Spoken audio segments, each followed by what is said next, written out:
Hello everyone, welcome to the lecture series on disaster recovery and build back better. In this lecture, I will show you some people's perspective on a reconstruction and rehabilitation work we call build back better people's perspective. I will talk from Gujarat earthquake rehabilitation and reconstruction.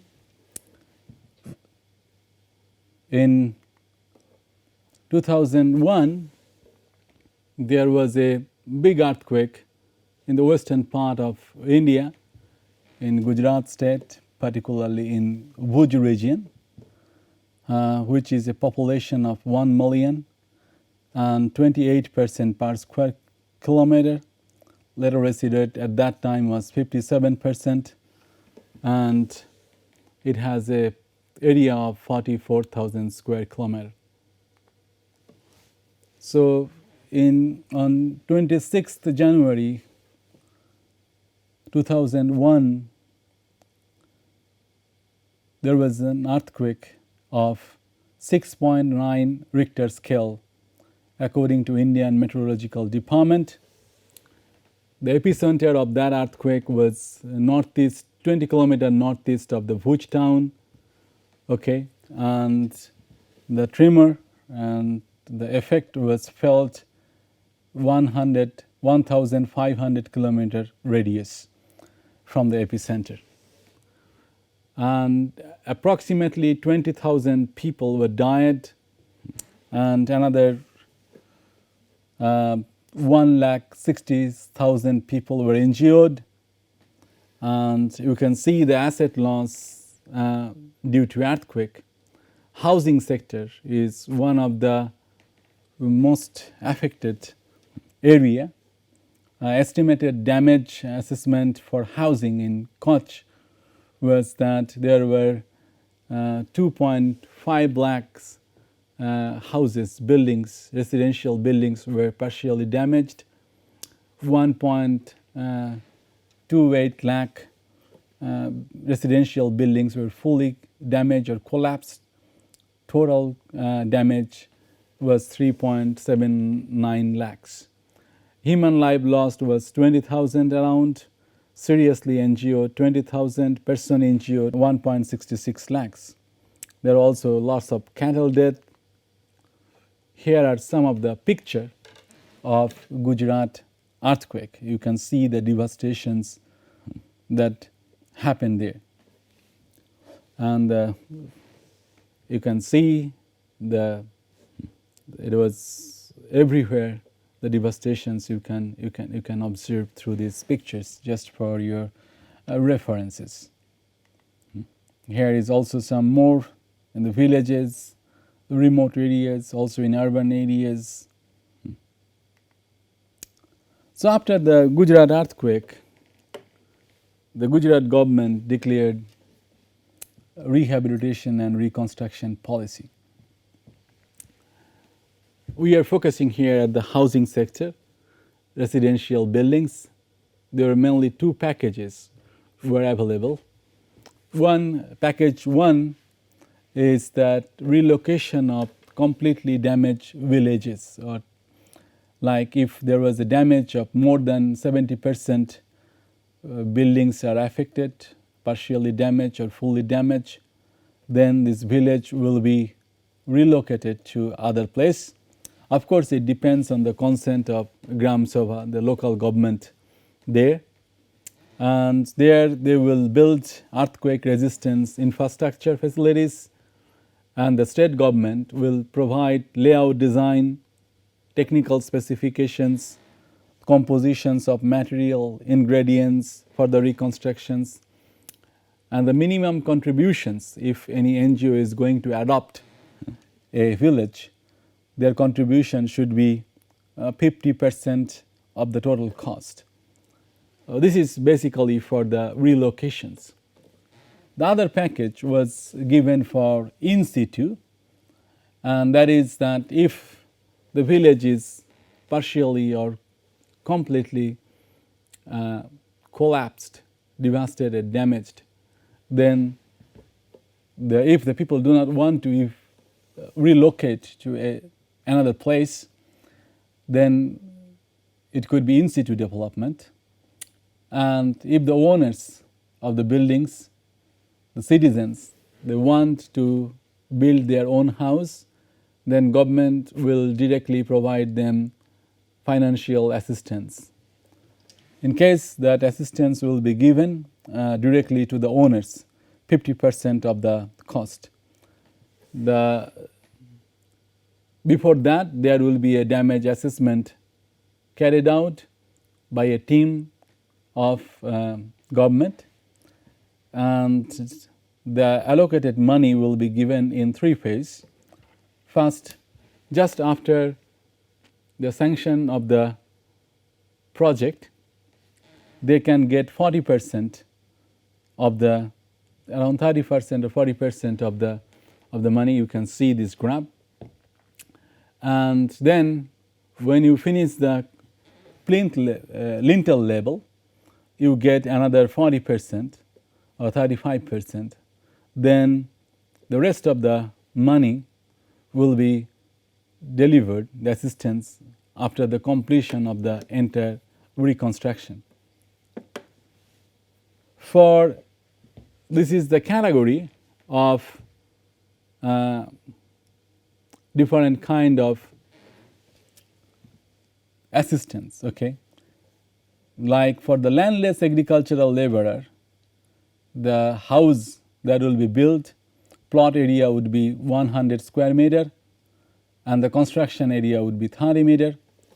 Marginal farmers up to 1 hectare land holding, they will get 150 plot area, and within that 40 square meter of construction area.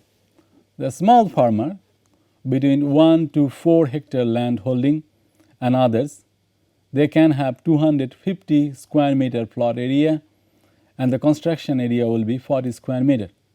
Farmers with more than 4 hectare land holding, they can get 400 plot area, and construction areas would be 50. They have different categories of damage assessment, G5 to G1. So G5, which was completely destroyed house, they can get that time Rs 3,000 Indian rupees per square meter, up to a maximum of 1 lakh, and then the rest of the will got. And those who are other hut, in case of hut, they can get 7,000.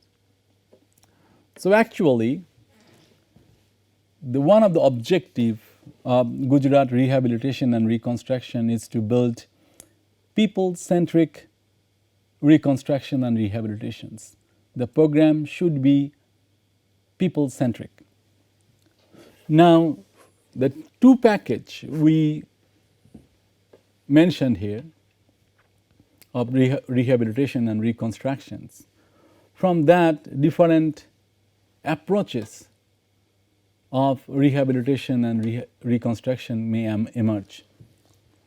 But we can actually take out of that many 3 very prominent model or approach of rehabilitation and reconstructions of the Gujarat.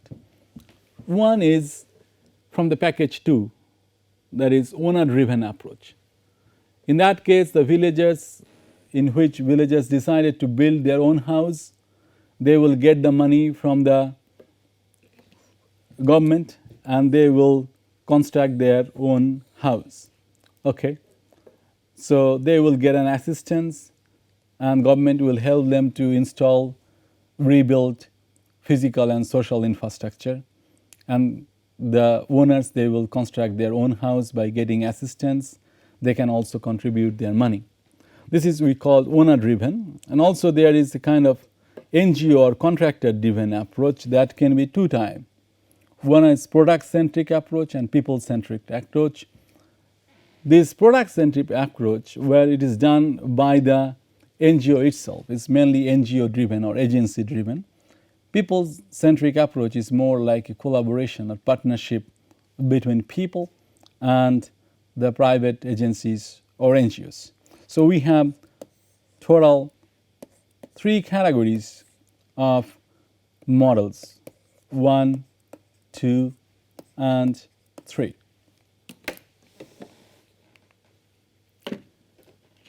So we can see clearly here also that there is one package from package number 2, there is owner driven, and from package number 1 there is 2, that is NGO driven and community NGO partnership approach.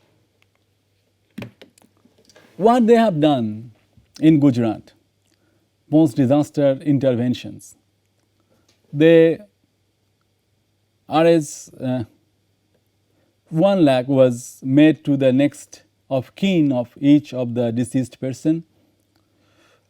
Rs 1,250 rupees per family was given as a household kit was to provided, and in case of cattle death, different amount of money was given, like for goat 150, for bull 750 rupees, for cow 2,500, like that. Shelter reconstruction, some of the reports here. Progress of housing reconstructions in Kutch.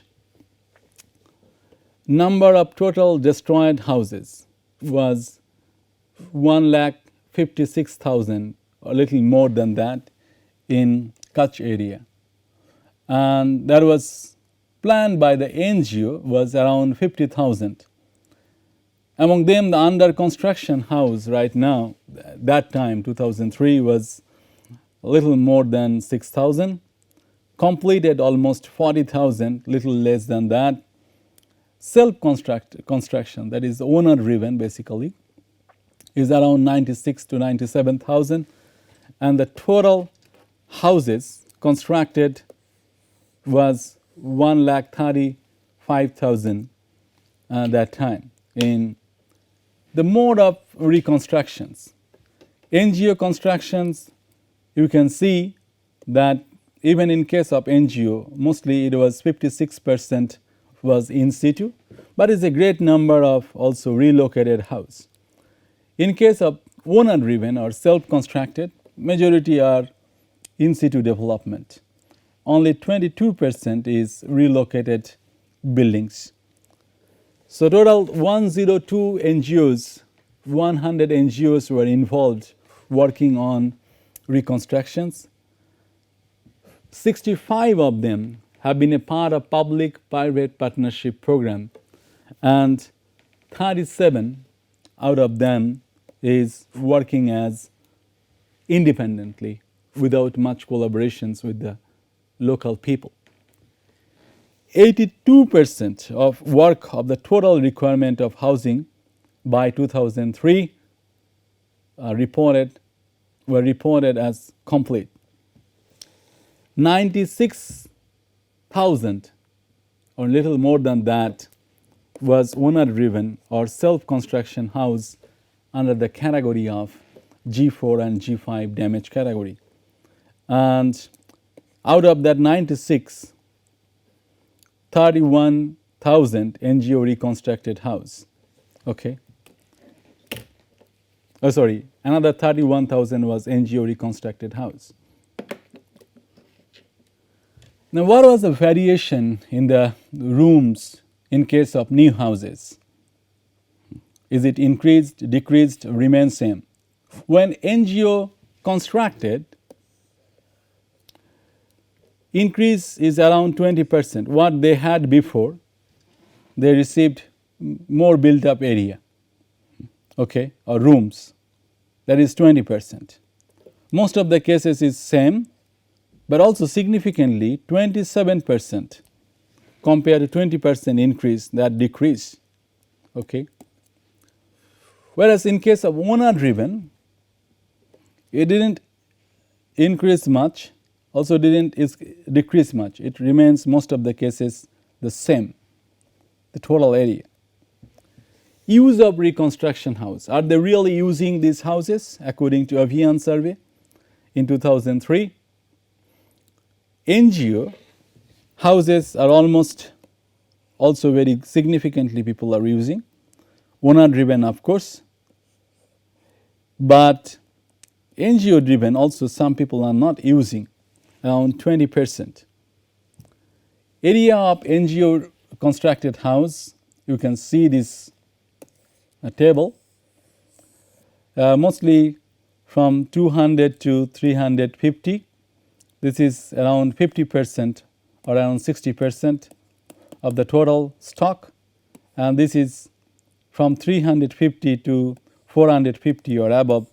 This is around 35% or little more than that.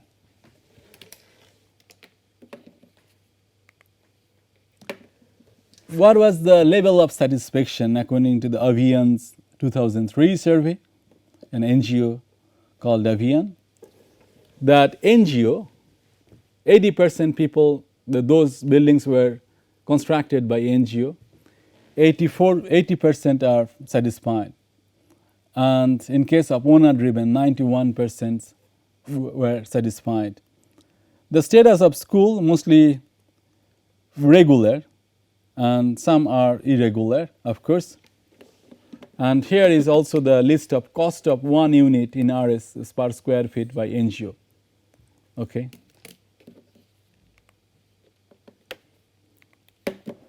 Study area. We conducted surveys in 3 areas.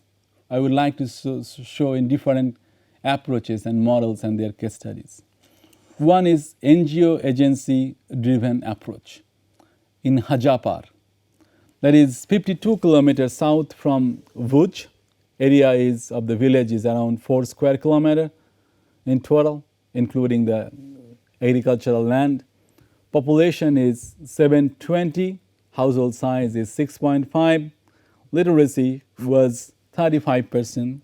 Their main occupation is animal husbandry and agriculture. This was the old settlement of Hajapar. You can see this organic settlements. The yellows are the residential area, these greens are the agricultural areas, and the blues are public and semi-public areas. A distribution of communities, you can see that the Harijans and Muslims, they are on the outskirts. One side is a very segmented community. They prefer to live in one segments. And also the other caste, that is Maheshwari, they are in one sector. They are. So there are 3 groups category you can see.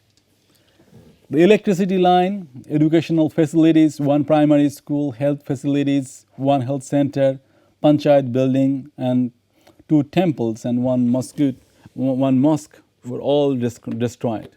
More than 80% of the houses were totally damaged by 2001 earthquake. The reconstructions, okay. So this was the existing before the earthquake, that was the layout. And this was the newly located village layout, okay. You can see here that these yellow colors are abandoned places. And some people who do not have any land rights in this area, no land rights, they don't have any formal land rights. And many people, they did not relocate it.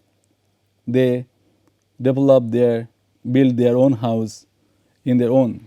Some people, only a minor group of people, they didn't relocate it. Only a minor group of, in dark maroon, they were relocated. This is the number of occupancy in the new. You can see this new constructed house is lying empty. The cost of dwelling units was 1,20,000 Indian rupees according to that time, comparatively much higher. So most of the houses are vacant. Only yellow part you can occupy it. And you can see here that many people did not actually relocate it to the newly constructed house because it's a totally different layout and people didn't accept that one. They have health center, but people are not using that. Ayurvedic health center. Also, this is not used by the people. The schools are there. It's primarily primary school. This is working well. People are using it. People are sending their kids there. Panchayat office is rebuilt. Electricity installed. Telecommunication system was installed. Constructions, those who were rich, they didn't relocate, better off, and they built their own house in the damaged site.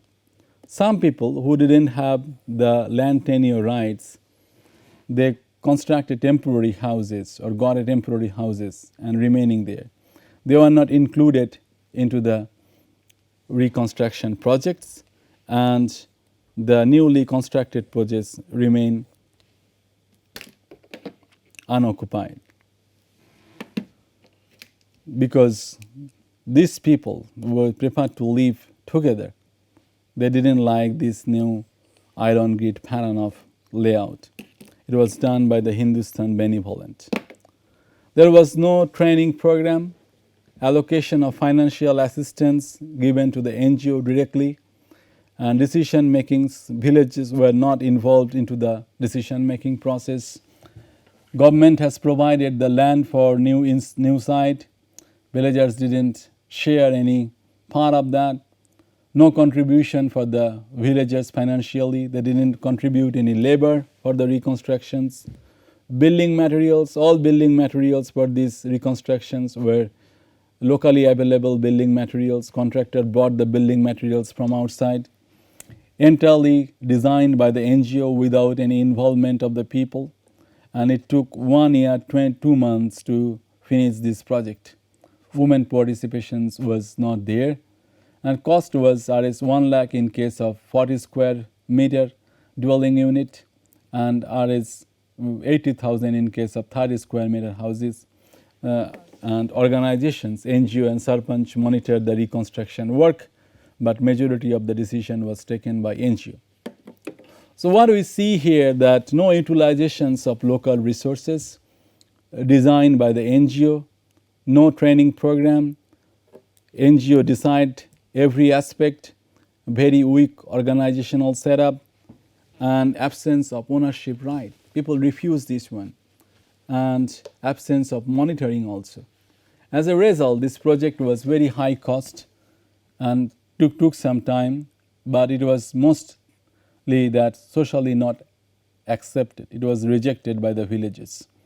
And the project did not help to enhance people's awareness, and the houses are poorly maintained.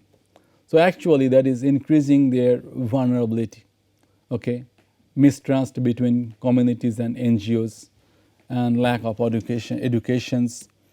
So this had happened in case of contractor driven approach. In community NGO partnership approach, we have Luria village that is 100 kilometer north from Bhuj. The area is around 5 square kilometer. Total population is 1,800, mainly by Harijans and Muslims. The population comprised by literacy rate was 35%. Their also occupation was animal husbandry, wood carving, and cultivations.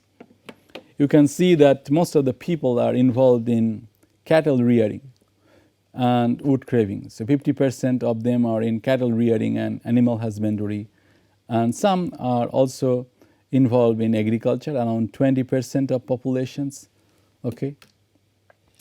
And distribution of community, also you can see that there is a segregations, that Harijans are there, and here are the Muslims populations, these two communities.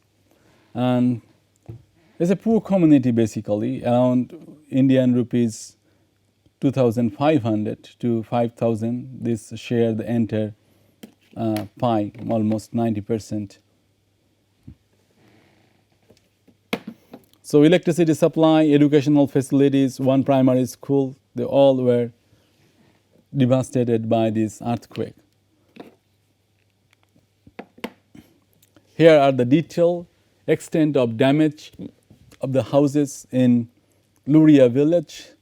Totally destroyed bungas was 5, whereas the Kacha Pakka house was much higher. Bungas were little damaged or repairably damaged or irreparably damaged. But it is mostly the most affected are the kacha pakka houses.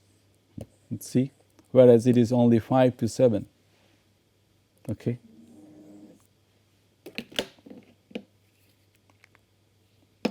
Reconstructions. Total 235 houses were rebuilt, and each family was provided 2 traditional vungas. Okay, vunga style that is prone to resilient to earthquake and resilient to cyclone, that we found that was less affected by the earthquake. This style, with the help of NGOs, people reconstructed these vungas and chowki along with the facilities for a separate toilet and bathroom. So each household, they received 2 vungas, 1 chowki and 1 toilet, okay, and 170-meter connections to the village were given to the electricity. Water is now supplied by Mumhara Group water supply scheme. The villagers get quite regularly the water supply. Telecommunications was given to 11 houses, and other educational 2 primary schools and anganaris were rebuilt. All the schools were reconstructed in Luria. Neighborhood clusters. So they decided that, okay, the people should interact with each other. So they made a very close neighborhood that is extending their kinship structure or their clan structure. And accordingly, they were divided the group into a cluster. And new village layout was well planned and also accepted by the villagers. Villagers have designed their own houses, therefore the dwelling units is very well maintained. The cost was much significantly lower, that is only 56,000 Indian rupees that time, and 40% of the dwelling unit is electrified and telephone facility was provided, and people participated in the reconstruction and rehabilitation process. Here is a file picture. So people were involved into the decision making process. They designed their own houses, finances, they provided 2,000 to build these houses. Muslims provided land to Harijans, and in return Harijans given their own labor. Also each one member from each houses, they should provide labor. Building materials, they use the local building materials like sun-dried bricks, keep straw, branches of the babul tree were used. Women also participated. So people were very satisfied with these projects, particularly with shelter, very good, water supply, very good. Okay, and the one cost of the one vungas is around 22,000. Okay, and each cost of each dwelling unit was 55,000. The whole project was completed within 7 months. So they used the local skill, labor, land, building materials and money designed by the villagers. Better village level organizations they had. They conducted training program, monitoring, and therefore they have low cost, socially acceptable and earthquake resistant building. Another one is the owner driven approach. In Bitta village, 85 kilometers from the Bhuj, total population is around 1,000, and here it was the existing layout. You can see they have some commercial stumps, building, land use, and most of the residential yellow and some public and semi-public. It was the biggest village among these 3 villages. This was the village bus stop, and here a lot of Bansali, Vaishnav, Gabi, so a lot of distribution of communities are you can see here. An occupational distribution of villages. They are mostly involved as a cultivator and agricultural labor. Some are self-employed. Wage labor are also there. And traders, 12% are traders. Some people are rich, like 26 plus foreign, they have more income than 10,000 rupees. And some are poor, 33% around. So this showing that the pakka house or concrete house broken, but whereas bungas remain there without any impact of earthquake.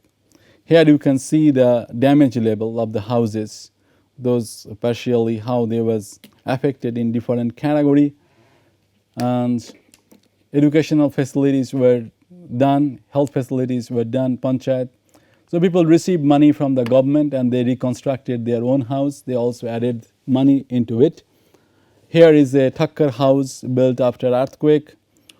There were 153-meter connections in the village. Presently, 3 tankers are providing water supply. They reconstructed, government reconstructed the school. Panchayat office was reconstructed. Also, religious buildings were reconstructed. People built their own house, but there was no training program. People actually borrowed money from the government. The rest of the money, not borrowed, but they got the assistance from the government, and the rest of the money they provided. And source of money, 28% is the own money. They receive the loan from formal institution, also the community, mahajans, our own local kins or relatives, they provide money. So these are some of the financial contribution from different. So a great number of people contributed. The dark one, you can see that they spend money for their own house, like 50,000 or more than 30,000. Here is the contribution of the labor for their own. Most of the people, they didn't provide their own labor, but they hired labor. You can see these all are hired labor. And some few people, especially the Harijans and low caste groups, they contributed labor for their own constructions. Here it was since they built their own house, they were satisfied and they constructed and it is well maintained.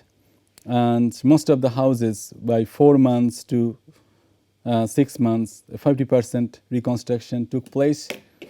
And for the wall, they use concrete blocks, bricks, stone, roof, mostly RCC, but also people use local tiles, mud 35% for the floor, cement 73%.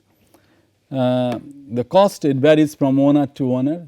In some cases, it is the lowest one is 50,000 to 1 lakh, but it's a highly cost like 1.5 and more in many of the cases. People were very satisfied as per the shelter and electricity, but they were not happy with the public infrastructure. And some received the money from the government but did not use it, use it for other purposes, so they have less monitoring.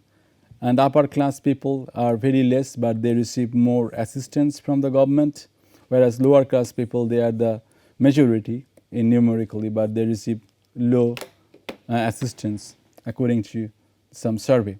And according to Avian, only 60% of houses are earthquake resistant in this village. So no utilization of local resource, weak organizational setup, inadequate training, inadequate monitoring, hegemony of upper caste in decision making. Therefore, they have high cost, long time, vulnerable structure, lack of awareness, and all is creating that that those who use utilization of local resources, they have less cost, short time, socially acceptable. That was the model we found. So we can say that it is the community NGO partnership approach that worked much better than others. Thank you very much.